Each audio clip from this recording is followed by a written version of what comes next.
আসসালামু আলাইকুম। বাংলাদেশ বেতার রাজশাহী স্থানীয় সংবাদ পড়ছি গোলাম মর্তুজা হেনা। রাজশাহী জেলা প্রশাসক আফিয়া আখতার বলেছেন, প্রশিক্ষণ থেকে শুধু কাজ শিখলে হবে না, এর মাধ্যমে আত্মনির্ভরশীল হওয়ার চেষ্টা করতে হবে। প্রশিক্ষণকে অর্থনৈতিক স্বাবলম্বিতার হাতিয়ারে পরিণত করতে হবে। তিনি গতকাল জাতীয় মহিলা সংস্থার শিরোইল প্রশিক্ষণ কেন্দ্রে অনুষ্ঠিত 7টি কোর্সের প্রশিক্ষণ সমাপনী অনুষ্ঠানে প্রশিক্ষণার্থীদের উদ্দেশ্যে একথা বলেন।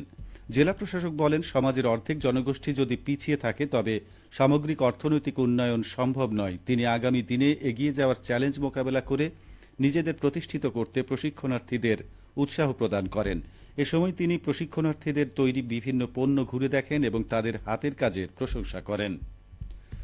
রাজশাহী মেট্রোপলিটন পুলিশের 30 জন পুলিশ সদস্যকে প্রাথমিক চিকিৎসা বিষয়ক প্রশিক্ষণ শেষে সনদপত্র বিতরণ করা হয়েছে। গতকাল কোর্স শেষে আরএমপির সদর দপ্তরে প্রশিক্ষণ সমাপনী অনুষ্ঠানের আয়োজন করা হয়। রাজশাহী মেট্রোপলিটন পুলিশের কমিশনার মোহাম্মদ আবু সুফিয়ান অনুষ্ঠানে প্রধান অতিথি হিসেবে সনদপত্র বিতরণ করেন।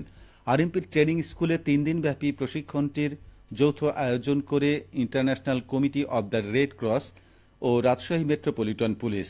প্রশিক্ষণটি পরিচালনা করে আইসিআরসি ও বাংলাদেশ রেড ক্রিসেন্ট সোসাইটি। অনুষ্ঠানে পুলিশ কমিশনার বলেন, আইসিআরসি ও বাংলাদেশ রেড ক্রিসেন্ট সোসাইটির দক্ষ প্রশিক্ষকরাই প্রশিক্ষণ দেন। এই প্রশিক্ষণের মাধ্যমে পুলিশ সদস্যদের প্রাথমিক চিকিৎসা সম্পর্কে ধারণা দেওয়া হয়, যা তাদের পারিবারিক ও সামাজিক দায়িত্ব পালনের পাশাপাশি স্বাস্থ্য ঝুঁকি কমাতে সহায়ক ভূমিকা পালন করবে। পুলিশ হল প্রথম সাড়াদানকারী সেবা প্রদানকারী প্রতিষ্ঠান। প্রাথমিক চিকিৎসার মতো গুরুত্বপূর্ণ প্রশিক্ষণ দেওয়ার জন্য তিনি আইসিআরসিকে ধন্যবাদ জানান। এই প্রশিক্ষণের ফলে সড়কে দুর্ঘটনায় আহত ব্যক্তিদের কিংবা জরুরি প্রয়োজনে এই জ্ঞান তাৎক্ষণিকভাবে পুলিশ সদস্যরা প্রয়োগ করতে পারবে। অনুষ্ঠানে আরও উপস্থিত ছিলেন আরএমপির অতিরিক্ত পুলিশ কমিশনার নাজমুল হাসান, উপ পুলিশ কমিশনার গোলাম রাব্বানী শেখ এবং আইসিআরসি এর ইমার্জেন্সি কেয়ার প্রোগ্রাম ম্যানেজার ডাক্তার জেলিসা খানম। নওগাঁ জেলার সদর পৌরসভা এলাকায় লটারির মাধ্যমে ওএমএস ডিলার নির্বাচন করা হয়েছে।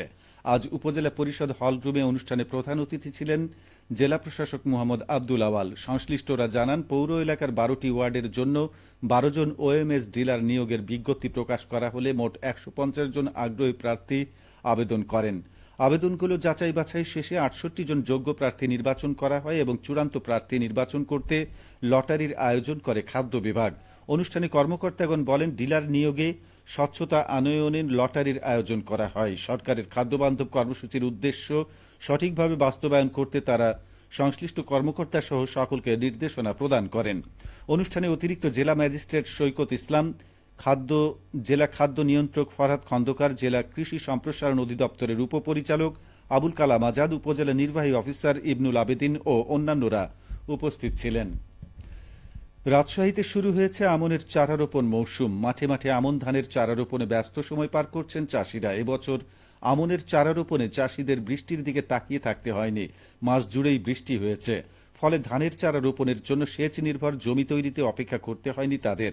রাজশাহী কৃষি সম্প্রসারণ অধিদপ্তর বলেছেন, এবছর জেলায় 84,105 হেক্টর জমিতে আমন ধান চাষের লক্ষ্যমাত্রা নির্ধারণ করা হয়েছে। ইতোমধ্যে জেলার 20% জমিতে ধানের চারা রোপণ সম্পন্ন হয়েছে।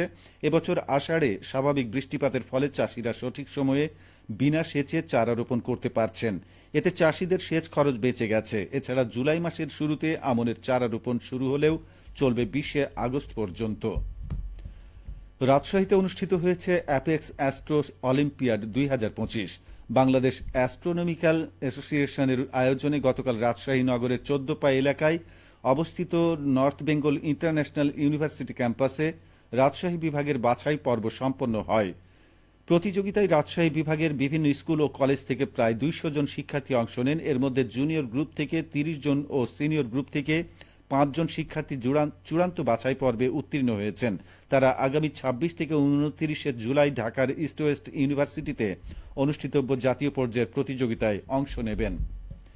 এদিকে নাটোরে জুলাই স্মৃতি ফুটবল টুর্নামেন্টে গতকাল অনুষ্ঠিত খেলায় নাটোরের ইয়াংস্টার ফুটবল দল 1-0 গোলে জুলাই যোদ্ধা বয়েজ স্কুলকে এবং লালপুরের অনুশীলনী স্পোর্টিং ক্লাব 2-1 গোলে নলডাঙ্গা ফুটবল ক্লাবকে পরাজিত করেছে। নাটোর জেলা স্টেডিয়ামে জেলার 16টি দলের অংশগ্রহণে এই টুর্নামেন্টের আয়োজন করেছে বৈষম্য বিরোধী ছাত্র আন্দোলন। সবশেষে আবহাওয়া।